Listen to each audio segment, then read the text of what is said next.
Authorities in New Zealand have urged residents near the coast in certain parts of the North Island to stay at higher ground after three large earthquakes in the Pacific triggered tsunami warnings. Magnitude 8.1 and 7.4 quakes struck near the Kermadec Islands, while a 7.2 magnitude quake hit east of New Zealand. People near the coast have been evacuated from certain low-lying areas and are currently gathered on higher ground. Authorities are telling residents not to return home and that tsunami warnings override current COVID-19 restrictions. This has been an extraordinary morning for many New Zealanders up and down the country. From 2:30 this morning, essentially, some people have been up worried about their homes, their families. Those that have had to pick up their homes, pivot and evacuate, and have done so exceptionally well. The messaging was, when it is long or strong, get gone. This morning, whether that was at 2:30 or whether that was later on throughout the course of the morning, we saw New Zealanders literally adhere to that advice. They felt the long or strong earthquakes, and they knew to grab their bag and head into the highlands. The severity of currents and surges will vary over the period this morning that the warning is in effect for. We are advising people to stay out of the water, as I say, including the sea, rivers and estuaries, so that includes not going out in boats. We ask that people do not go sightseeing. This is important. The first wave may not be the largest. Tsunami activity will continue for several hours and the threat must be regarded as real until this warning is cancelled. Evacuation advice overrides the current COVID-19 alert level requirements. Listen to local civil defence authorities and follow any instructions regarding evacuation of your area. If you are told to evacuate, do not stay at home. Stay 2 metres away from other people if you are able to safely do so while you evacuate. Do not return until an official all-clear message is given by Civil Defence. So was New Zealand authorities holding a media conference there just in the last hour or so with the latest tsunami warning update. Cheryl Mai is the mayor of Whangarei, north of Auckland. So it's in one of the zones where authorities are warning there could be coastal inundation, and she joins us now. Cheryl, g'day. So first of all, exactly where are you? Have you gone to higher ground yourself? Fortunately, I live in a place where I'm in the safe zone. I'm away from any evacuation zone. I was at home doing my work from home today, so I've stayed home, and that's the message that we're giving to all of our people to ensure that people move to high ground and stay safe. Yeah. So did you feel the quakes this morning? They were huge quakes, were they? Magnitude 8 and 7, and any reports of damage from the quakes? Personally, I did not feel either of the quakes, and I haven't heard of any damage to property. The main threat now is to our coastal zones with the tsunami waves that are coming. Some of them are already, you can see the surges coming through into our coastlines and our rivers, and there's unusual water movement. So we're ensuring that all people who are in those threat zones are well clear of those. Yeah, so what have been, I don't know if you can see from your home or if you've seen any official word on this, on the way you mentioned waves there, the size of some waves that have been hitting the coast?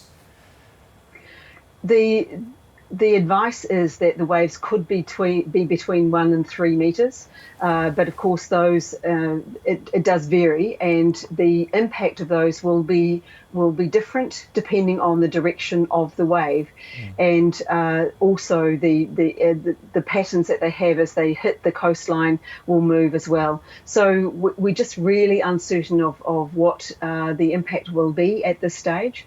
Social media is fabulous. We're getting lots of people putting posts up on Facebook with videos of the coastline and the movement of the water. But up until now, it's been relatively calm, and we're just waiting for the impact to hit. Yeah, the Kermadec Islands, I think, are about 1,000 k's away from the New Zealand coast.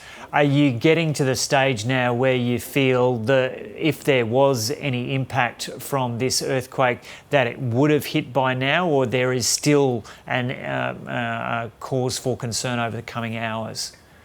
This is consistent with the way that we would deal with a quake of this magnitude at the Kermadex. We call this a close distant earthquake event, and we prepare for this because we know that if there's a strong earthquake up in the Kermadec Trench, then our coastline is vulnerable in a very short space of time. So we're calling this a fast event, even though it's hours since the actual quake. But it has given us time to activate our tsunami sirens and encourage our community to follow all the things that we plan for to get to high ground and just wait until we're given the all clear to be able to go home again. Yeah, you Kiwis live with kind of tremors basically every day there. Tell us about the preparation that you go through, Cheryl Mai, for the preparing the community to deal with an event like this. And has this, hopefully nothing's going to significant will happen from this, has this turned out to be a really good drill? Yes, our civil defence teams work with coastal communities in particular to practice the response to an event such as this. So this is textbook close earthquake tsunami drill, and it's proving to be a real event this time. And it's really encouraging to see all the plans that we've prepared for in place. So this is not out of the ordinary. We are prepared for it, but the things that we can't plan for, of course, is what damage, if any, will occur to either property or our infrastructure along the coastline, and the damage it will do to maybe people's boats and what have you. So that's what we can't really prepare for. Mm. And you say your home is in a good position, not in an evacuation zone in the Whangarei area there. Are you aware of many people in Whangarei who actually did leave town and go to high ground? Yes, our city centre is also in an evacuation zone, so everybody was at work and then got into their vehicles to leave or walked up to safe zones. Again, many businesses, our own council, for example, staff have practiced where to go to evacuate up to high ground. So these are all things that we are aware of, but the majority of our population lives inland, but we've got these beautiful coastal areas and small knit coastal communities who live in paradise, of course, on the coast, but they also know what to do to go to high ground. And so, for example, the council workers, the council depot there in Whangarei, just so we get an idea here in Australia, when there is a warning like this and they have to go to higher ground, is the evacuation spot just a kilometre away or even less, or do they have to go quite a distance to get to that evacuation point? It's about 400 metres, so it's within walking distance, so high ground. We're fortunate in the valley with rivers that feed into that. That gives us the benefit of being able to quite quickly get to a point of safety. Yeah. And Cheryl, when was the last time you felt a tremor there? Oh, Whangarei is not actually a place that is in high earthquake zone. Okay. So we're relatively free from quakes normally.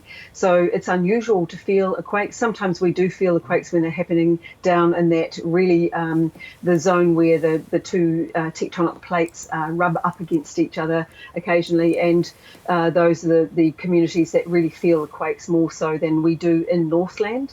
But of course our coastline is vulnerable in this situation. Yeah.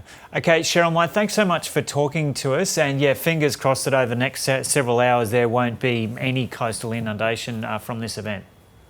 Thank you.